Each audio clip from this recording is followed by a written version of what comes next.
Est-ce que dans le cadre de ta formation, tu dois effectuer un stage pratique pour valider ta formation, peut-être même valider ton titre RNCP à l'issue de ta formation? Et cette étape, elle te stresse un peu parce que ça veut dire que tu vas devoir démarcher potentiellement des entreprises et puis également vivre ta première expérience concrète en dehors de ta formation. Donc ça peut être un petit peu stressant pour certaines qui ne viennent peut-être pas du monde de l'entreprise, du monde un peu du commercial, on va dire. Donc dans cette vidéo, je vais te donner des conseils concrets, pratiques pour réussir cette étape et faire un pas de plus vers ta reconversion dans un métier bien-être. Je suis Stéphanie Lebas, sophrologue, coach et autrice du guide S'installer dans un métier d'accompagnement, un guide complet et concret pour lever tes freins à l'installation et entreprendre avec confiance dans un métier du bien-être. En général, il y a deux types de stages, soit un stage en entreprise ou dans un organisme qui va se faire avec un groupe défini de personnes, ou parfois vous me dites que vous devez le faire en individuel avec une personne de votre choix. Donc je vais évoquer les deux parce que c'est pas tout à fait la même chose. Pour ma part, j'ai dû faire un stage en groupe, donc c'était très codifié.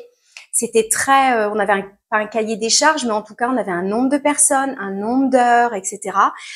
Donc, je vais partager ça avec toi et puis on fera l'individuel après. Même si je ne l'ai pas vécu, je suis en mesure de te donner quelques conseils concrets pour que tu fasses le bon choix, pour pas que tu fasses des choix qui te mettent en difficulté. Voilà, c'est ça. Alors, pour la partie démarchage, je sais que c'est une partie que tu n'aimes pas forcément, mais c'est important que dès aujourd'hui, par rapport à ton stage, tu sois à l'aise avec ça. Parce que dans ta vraie vie de sophrologue, de coach après, d'une manière ou d'une autre, tu vas devoir communiquer, prospecter, trouver des clients. Je sais que c'est pas le plus fun de ton métier, mais ça en fait partie à part entière, surtout au début. Donc, concrètement, déjà, ne sois pas effrayé par la partie prospection. Mes conseils, c'est de lister, un petit peu comme tu l'as vu dans la vidéo sur la prospection des entreprises, c'est de déjà lister les organismes, les entreprises, les endroits où potentiellement ça te plairait. Comme ça, tu te dis, ouais, dans un monde idéal, moi, je ferais bien ça à tel endroit. Tu vois, si tu as vraiment un truc qui te fait vibrer, liste tout ça, mais pas que. C'est-à-dire, ne sois pas trop fermé, ouvre ton champ des possibles. Parce que tu seras surprise de la différence entre toi, tes envies, et puis ce que la vie va te renvoyer. Et c'est ce qu'il y a d'absolument, je trouve, formidable pour le stage, mais après aussi, et dans la vie en général, entre ce dont tu penses avoir besoin, mais ce que la vie t'envoie. Bref. Donc, liste bien, sois pas trop large, mais pas trop serré non plus dans tes choix, parce que tu risques d'être déçu si jamais tu peux pas faire ton stage à cet endroit-là. Et je te conseille, s'il y a vraiment un endroit qui te fait rêver, ne commence pas par celui-là. Parce que attends d'avoir fait plusieurs endroits, d'avoir eu plusieurs objections peut-être pour te faire la main. Et une fois que tu appelles l'endroit de tes rêves, t'es au top. Tu t'es fait la main, t'as pratiqué, t'es beaucoup plus confiante et à l'aise quand tu contactes quelqu'un. Alors, c'est la même chose que pour les entreprises. Donc, tu listes tout ça, tu appelles, tu te présentes et surtout, tu demandes la bonne personne. Parce que dans une entreprise, ça va peut-être être le directeur si c'est une petite PME, peut-être le CE, le CSE. Enfin, il y a tellement d'organismes maintenant et de personnes référentes. C'est important que tu demandes la bonne personne et que tu t'adresses à la bonne personne, qu'on va parfois te passer assez facilement, ou il faudra que tu rappelles ou que tu fasses un mail, etc. Donc ça, c'est le principe du démarchage. Mais n'aie pas peur. Au pire des cas, on te dit non, on te dit que c'est pas le moment, qu'ils peuvent pas, etc. C'est pas grave. Mais il va falloir quand même faire quelques demandes pour avoir un retour, sachant que même la plupart du temps, ces stages sont gratuits. Donc tu proposes tes services pour une meilleure qualité de vie au travail dans une entreprise ou dans un, je sais pas, si c'est dans un EHPAD, c'est pour la qualité de vie des résidents, etc., le bien-être des résidents. Donc tu apportes que du plus et ça leur coûte rien à part un minimum d'organisation. Donc t'as que du plus à apporter et tu te délaisses de toute la partie financière dont t'as pas du tout à parler à ce niveau-là pour un stage pratique. Donc prends ça comme un cadeau si tu as ça dans ta formation, pour vraiment t'habituer, devenir super à l'aise, confiante. Et puis mine de rien, un stage, ça veut dire que tu sors de ta formation, tu as même si elle est petite, mais tu as de l'expérience. Souvent, quand vous vous installez, vous me dites, mais j'ai pas d'expérience, je suis nouvelle, etc. Mais c'est pas vrai. Tu as au moins fait un stage, un accompagnement, que ce soit de groupe ou individuel, et ça, c'est de l'or, parce que tu vas énormément apprendre, et tu vas aussi te confronter à des choses qui vont t'arriver en vrai, dans la vraie vie. Je vais te le partager après, et ça, c'est important que tu t'y prépares. Donc, une fois que tu as eu des personnes potentiellement intéressées, n'hésite pas à proposer une réunion d'information gratuite que eux vont communiquer en interne. Donc, quand tu viendras, tu auras des personnes déjà potentiellement intéressées par ce stage. Alors, trouve un pitch pour et bien expliquer de manière très claire, hein, la sophrologie, je te le rappelle, il y en a plein qui connaissent pas. Donc, si c'est dans un milieu médical, un hôpital, des choses comme ça, en général, c'est connu. Mais si tu t'adresses au milieu de l'entreprise, c'est pas très connu. Donc, oriente ton discours sur des choses qu'un employé ou que quelqu'un qui s'occupe d'un CE va comprendre et auquel il va être sensible pour ses employés. Donc, tu parles de qualité de vie au travail, de meilleure gestion du stress, de meilleure gestion des litiges, de relationnel, enfin, ce que tu veux. Mais adapte ton langage à la personne à qui tu vas parler, mais aussi pour le bénéfice des gens avec qui tu vas travailler. Mais au début, quand tu le vends, tu t'adresses à la personne qui potentiellement va te faire travailler, va te faire avoir cette réunion d'information. Et après, pendant la réunion d'information, je te conseille de préparer ton pitch, tout ça comme il faut, voir s'il y a un visio pour les entreprises, c'est pas mal, faire une petite présentation. Et que tu orientes après vers les bénéfices pour les employés, en fonction aussi de ce que tu auras posé comme question, comment ils vivent leur journée, ça va, chaque endroit est différent, les besoins ne sont pas les mêmes. Donc c'est à toi aussi, dès ces moments-là, de t'adapter, de faire de la sensibilisation pour intéresser les gens, pour te vendre et donner envie aux gens de découvrir la sophrologie ou le coaching et plus largement de travailler avec toi pendant le stage et de s'investir, parce que le but c'est que c'est pas parce que c'est gratuit qu'il faut y aller. Il faut que les gens ils aient envie, ils aient un besoin et qu'ils comprennent les bénéfices. C'est pas une activité, quoi. Il y a un investissement pour que ce soit intéressant et pour eux, bien sûr, et pour toi. Alors parfois, ce sera sur le temps de travail des employés, parfois en dehors des horaires de travail. Ça, c'est à définir avec la direction, tout ça. Dans les détails, on va pas rentrer là-dedans. Alors parfois c'est groupe, parfois c'est individuel. Bon, ça va dépendre de ta formation. Je sais pas si des fois tu auras le choix. Dis-moi en commentaire, toi, si c'est cadré, si tu as le choix. Moi, c'était groupe, j'avais pas le choix. Les difficultés que j'ai rencontrées. Alors moi, j'ai trouvé dans une école de théâtre. Alors c'est un milieu que j'aime beaucoup, l'artistique. Donc voilà, mais j'avais prospecté à plein d'endroits différents. Parfois, il n'y avait pas eu assez de participants pour valider le stage. Voilà, mais ça m'a fait quand même des expériences pour me présenter, pour animer une séance de présentation hein, que tu vas peut-être être à même de refaire après dans ta vraie vie.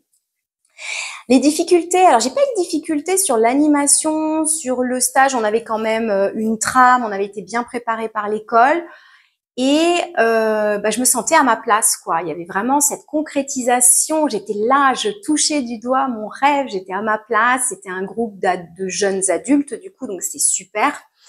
Les difficultés auxquelles j'ai été confrontée, ça a été l'absentéisme parfois, où on se retrouvait à pas beaucoup parce que il y en avait un qui avait poney, machin, truc.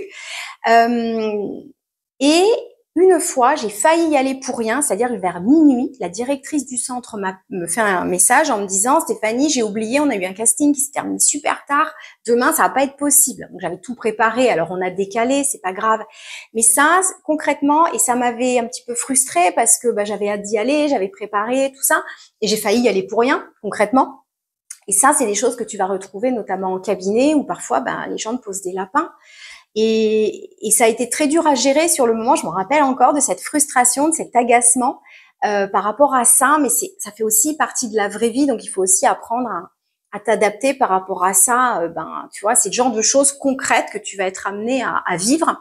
Et puis, une autre difficulté, je me rappelle, et c'est là que c'est super important, que j'avais pu expliquer lors d'une des sessions de formation en disant, voilà, j'ai fait mon stage et là, j'ai eu une difficulté. Alors, je me rappelle plus. Je crois que c'était dans une sensibilisation à la RD1, je crois, ça date. Et du coup, j'avais pu donner un cas concret de ma difficulté et du coup, on avait pu tous échanger ensemble avec les autres personnes de ma formation et le directeur de la formation avait pu me donner son avis en me disant, tiens, tu aurais pu faire comme ça. Et du coup, tout de suite, ça ouvre un champ des possibles et ça, on est dans quelque chose de très concret qu'on a vécu. Donc, mais c'est super important. Donc, si tu as le choix de faire ton stage pendant ta formation ou après, moi, je te conseille, si tu peux, de le faire pendant pour que à chaud, si tu as des questions, tu peux les donner, enfin les partager en formation. Très important également, ton rapport de stage. Fais-le au fur et à mesure tant que c'est chaud. Même si tu vas enregistrer souvent les séances, en demandant l'accord bien sûr des participants, je te conseille de le faire rapidement pour que ce soit encore à chaud. Bon, tu te relis après tout ça, mais c'est très important. Sinon, tu vas oublier, tu vas te retrouver avec un rapport de stage costaud à faire des semaines après. Je te le recommande absolument pas. Si tu peux, organise-toi pour le faire vraiment dans les 24-48 heures, parce qu'après, quand tu réécoutes, déjà, ça prend du temps et c'est vraiment pas pareil. Donc après, le rapport, je rentre pas trop dans les détails parce que je pense que chaque école va te donner ses instructions, les points qu'il est important peut-être de travailler dans ton rapport de stage. Donc, je peux pas m'avancer là-dessus. Mais en tout cas, je pense que tous te diront de le faire à mesure pour que vraiment Et puis en plus, souvent, t'es dans la phase où tu as aussi le business plan à faire peu de temps après. Donc, faut pas laisser traîner. Tout ce que tu peux valider à mesure, fais-le. Et pour toi, et pour t'enlever de la charge mentale, voilà. Donc ça, c'est pour la partie groupe. Pose-moi tes questions si j'ai oublié des choses parce que c'est possible. Maintenant, la partie individuelle. Si tu dois faire un accompagnement avec une personne en individuel, je ne l'ai pas fait, mais si j'avais eu à le faire, je n'aurais pas contacté quelqu'un par facilité, quelqu'un que je connais, une amie ou voilà, parce que les gens te voient avec un filtre, leur filtre, et du coup, je pense que ça peut pas fonctionner correctement si tu fais ça avec ta meilleure amie, parce que c'est juste pas, il y a de la sympathie, il y aura pas assez de, il y aura pas assez de distance entre vous deux. Maintenant, ça peut être quelqu'un qui connaît quelqu'un, utilise ton réseau, il n'y a pas de souci, mais il faut qu'il y ait une vraie problématique de la personne. Faut pas qu'elle fasse ça parce que c'est gratuit. Et en même temps, attention à ne pas prendre quelqu'un qui a des difficultés telles que tu vas te mettre en difficulté sur une première expérience. Alors, je pense à rien en particulier, mais quelqu'un qui a des lourds problèmes, enfin, bon, après, c'est pas forcément quelque chose, ou quelqu'un qui est accompagné, par exemple, sur une pathologie, une dépression avec un médecin, par exemple, et voilà. Alors, je dis n'importe quoi, mais fais attention à ce que le cas soit quand même pas trop difficile pour toi, pour ta première expérience, d'accord? Te mette pas en difficulté et te fasse douter, parce que le but de ça, c'est que tu prennes confiance en toi, à tout point de vue, tant dans ta posture d'accompagnante, mais aussi d'entrepreneuse dans la partie démarchage, tout ça. Pareil, si l'école te met à disposition des entreprises qui vous prennent chaque année, fais le job quand même. Teste, même si c'est dur, même si ça te fait sortir de ta zone de confort, en fonction de ton projet d'après, vas-y. Prospecte, fais-toi violence, mais fais ça parce que tu vas devoir le faire d'une manière ou d'une autre après. Ne tombe pas dans la facilité parce que les difficultés, tu vas les avoir après. Hein. Voilà, moi je suis très transparente là-dessus sur la partie démarchage, trouver des clients, tout ça. Même si on démarche pas comme un vendeur d'encyclopédie, mais enfin les clients viennent pas tout seuls, hein, tu le sais.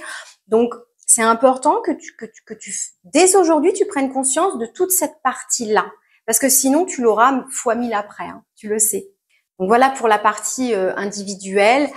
Et puis j'ai envie de te dire de manière générale, je sais que c'est stressant et normalement ton école va te donner aussi des petites techniques pour gérer le stress lors des premières séances. Et je me rappelle notamment, tu peux faire un geste signal, tu peux aussi avant que les gens s'installent, avant de commencer, leur faire des petits étirements ou des respirations debout ou en étant assis, des respirations profondes. Et puis tu peux aussi leur dire, voilà, c'est ma première séance de stage, c'est toujours un peu stressant, voilà. Enfin, il y a plein de choses qui peuvent t'aider à gérer ce stress-là. Ta formation devrait t'y préparer. Et ensuite, de vivre pleinement.